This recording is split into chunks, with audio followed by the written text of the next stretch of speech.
बघितलं का? माझ्या भारतरत्न डॉक्टर बाबासाहेब आंबेडकरांनी या देशामधल्या भिकाऱ्यापासून जो या देशामधला सगळ्यात श्रीमंत व्यक्ती आहे त्यालाही आपल्या लोकशाहीचा आधार, जो मतदानाचा अधिकार त्यांना प्राप्त करून दिला.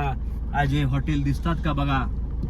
माझ्या बाबासाहेब आंबेडकरांच्या लोकशाहीचे लचके तोडणारे हे अवलादी आहेत.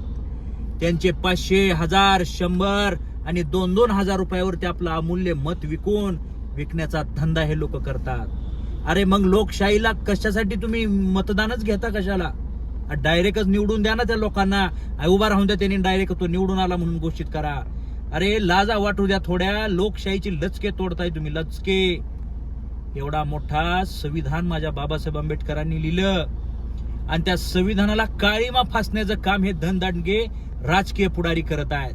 आणि जनता, मला वाटलं की जनता तरी सुज्ञ असेल, पण जनता 500, 1000, 2000, 1500 रुपयावरती आपलं अमूल्य मत, जे 5 वर्षांनंतर येतंय आपल्याला, तो अधिकार बजावता. ते 5 वर्षासाठी 1000 आणि 2000साठी लाचार होणाऱ्या अवलादींनो, जरा सुधरा. माझ्या बाबासाहेब आंबेडकरांच्या लोकशाहीचा स्तंभ व्हा. जो भक्कम ह्या देशाचा पाया आहे. आपले मत विकू नका. हात जोडून विनंती करतो तुम्हाला, हात जोडून.